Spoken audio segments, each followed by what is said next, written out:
મિત્રો તમે અત્યાર સુધી કળિયુગની અનેક ભવિષ્યવાણીઓ અને આગમવાણીઓ સાંભળી હશે, પણ આવી સચોટ અને સાચી ભવિષ્યવાણી કદાચ ભાગ્યે જ તમને સાંભળવા મળશે મિત્રો.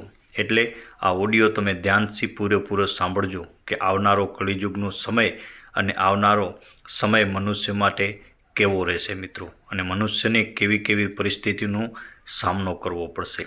2024 પછીનો જે યુગ આવવાનો છે મિત્રો, જે જાણી અને તમે ચોંકી જશો મિત્રો. આ વાત સાંભળી તમારા રૂવાણા ઊભા થઈ જશે મિત્રો. હિન્દુ શાસ્ત્ર અનુસાર અત્યાર સુધીમાં 3 યુગ એટલે કે સતયુગ, ત્રેતાયુગ અને દ્વાપર યુગ પસાર થઈ ગયા છે, અને જે ચાલી રહ્યો છે તે કળિયુગ છે.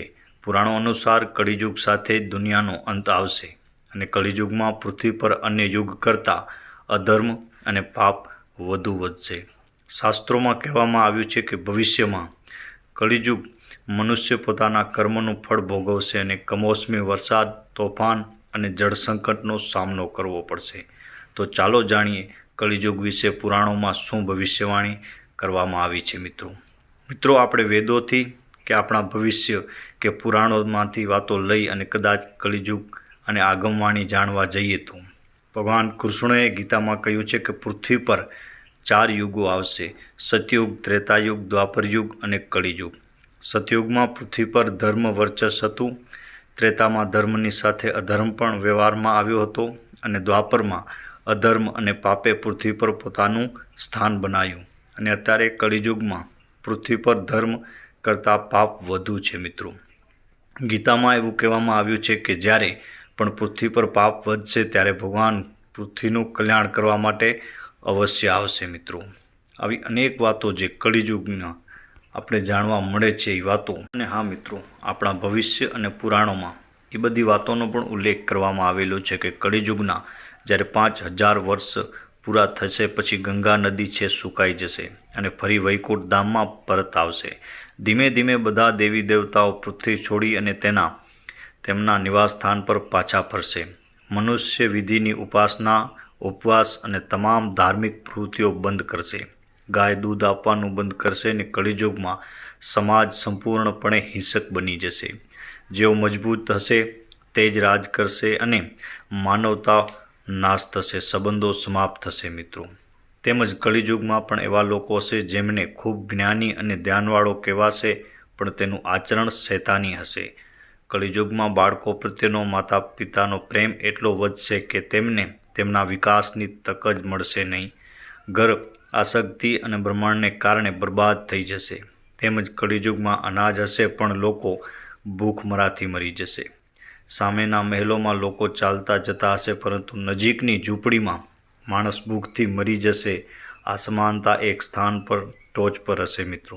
કળિયુગમાં જ્યારે પાપ ચરમસીમા હશે ત્યારે પૃથ્વી પર ધર્મનો અધર્મનો અંત કરવા માટે ભગવાન કલ્કી અવતાર લેશે મિત્રો. આપણા શાસ્ત્રોમાં ઉલ્લેખ છે કે આ કળિયુગનો તેમજ હજારો વર્ષ પહેલાં જણાવવામાં આવ્યું હતું કે કેવું હશે આ કળિયુગ અને કેવું હશે આપણું આવનારું ભવિષ્ય મિત્રો. કળિયુગમાં લોકોનું વર્તન એવું હશે તો આવા ઘણા બધા પ્રશ્નો જે આપણા મનમાં હજી સુધી ઉકેલવામાં નથી આવ્યા, તો ચાલો જાણીએ શું છે આગમના એંધાણ મિત્રો. દેવાયત પંડિત, મામયદેવ કે મહારાજ અચ્યુતાનંદ દાસ કે સહદેવ જોશી એની તમામ ભવિષ્યવાણી આપણે લઈ અને વાંચીએ તો અંતે નિચોડ એ બધાની વાતોનું એક જ આવે છે. ને અત્યાર સુધી જેટલી ભવિષ્યવાણી આપણે સાંભળી, આપણે વાંચી કે આપણે જાણી, એમાંથી 99% વાત તો છે એ સત્ય સાબિત થતી આવી છે મિત્રો. જ્યારે આખી દુનિયાની રચના કરવામાં આવી ત્યારે ભગવાન બ્રહ્મા અને પિતા વિષ્ણુને પાલન કરતા અને શિવને સંહાર કરતા ગણવામાં આવ્યા. ત્યારે 4 યુગની વાત કરવામાં આવી હતી, જેમાં પહેલું સતયુગ, પછી ત્રેતાયુગ અને પછી દ્વાપર યુગ અને છેલ્લે કળિયુગનો ઉલ્લેખ આપણા પુરાણોમાં કરવામાં આવે છે. સૌથી પહેલાં મહર્ષિ વેદવ્યાસજીના કથન મુજબ કળિયુગમાં વર્ણ વ્યવસ્થા એટલે કે બ્રાહ્મણ, ક્ષત્રિય, વૈશ્ય અને શૂદ્ર એમ 4 વર્ણમાં વિભાજિત થશે. તેમજ આનાથી લોકશાહી રચાશે અને જ્ઞાતિવાદ દ્વારા લોકોનું શોષણ કરવામાં આવશે. ત્યારના સમયમાં આશ્રમ કે ગુરુકુળ નહીં રહે, તેમજ વેદ મંત્રોનો પઠન પણ નહીં કરવામાં આવે મિત્રો. કોઈ પણ ઊંચી જ્ઞાતિમાં જન્મેલ કે નીચી જ્ઞાતિમાં માત્ર શક્તિશાળી અને પૈસાવાળાને જ રાજ મળશે. લોકો ધર્મ કર્મ પોતાના મુજબ કરશે, જેમાં પૈસા, ઉપવાસ, મહેનતને ધર્મ માનવામાં આવશે, તેમજ થોડા પૈસા મળવાની સાથે તેમનામાં અભિમાન આવી જશે મિત્રો. સ્ત્રીઓમાં પોતાના વાળનું અભિમાન આવશે અને સોનું તેમજ હીરા લુપ્ત થશે અને સ્ત્રીઓ પોતાના વાળથી જ સંપૂર્ણ શણગાર સજશે મિત્રો. કળિયુગમાં યુવતીઓ ધનવાનને જ પતિ માનશે અને ગરીબ પતિને તરછોડીને પૈસાનો વધુ પડતો ઉપયોગ ઘર બનાવવામાં જ વપરાઈ જશે. કળિયુગની યુવતીઓ પોતાના મુજબ જીવન વિતાવશે અને તેનો સ્વભાવ તેમજ આચરણ વિલાસિત બનશે અને અનીતિથી બીજાનું અહિત કરવામાં પાછી પણ નહીં પડે મિત્રો. કળિયુગમાં આપણે વાત કરીએ તો કળિયુગનો માનવ હંમેશા નાની મોટી પરેશાનીઓથી ઘેરાયેલો રહેશે.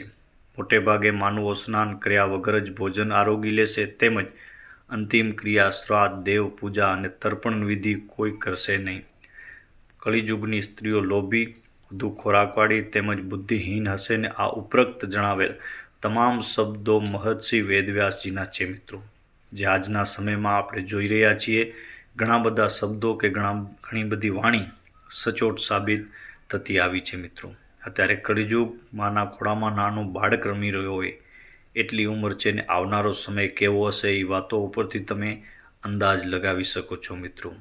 સ્ત્રીઓ પોતાના પતિ તેમજ ગૃહોનું આદર સત્કાર નહીં કરે ને બાળકોનું પેટ ભરવા માટે પોતાનું પેટ પહેલાં ભરશે મિત્રો. કળિયુગનો માનવ ભગવાનના અસ્તિત્વ ઉપર શંકા કરશે, તેમજ ચોર અને રાજાનું વર્તન એક સમાન લાગશે મિત્રો.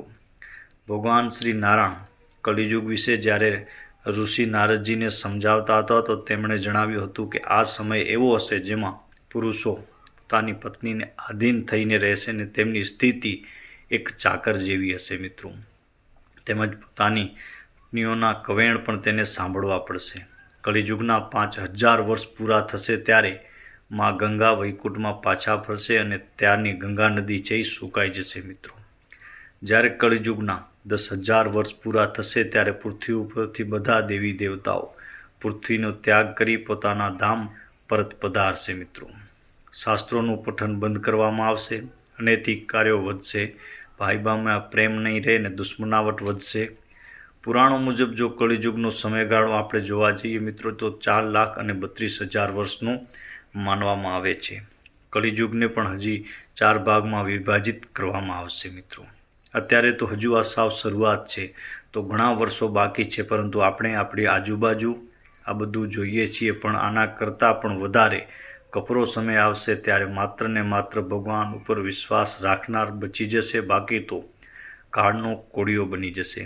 વિષ્ણુ પુરાણમાં ઉલ્લેખ છે કે જ્યારે આ પ્રલયનો સમય નજીક આવશે ત્યારે ભગવાન વિષ્ણુ પોતે આ પૃથ્વી ઉપર કલ્કી અવતાર ધરશે અને તેમના ભક્તોને ઉદ્ધાર કરશે. તે માત્ર પ્રભુ ઉપર વિશ્વાસ રાખીને સારા કર્મ કરતા જાઓ, તેનું ફળ આપવા હરિ પોતે આવશે મિત્રો.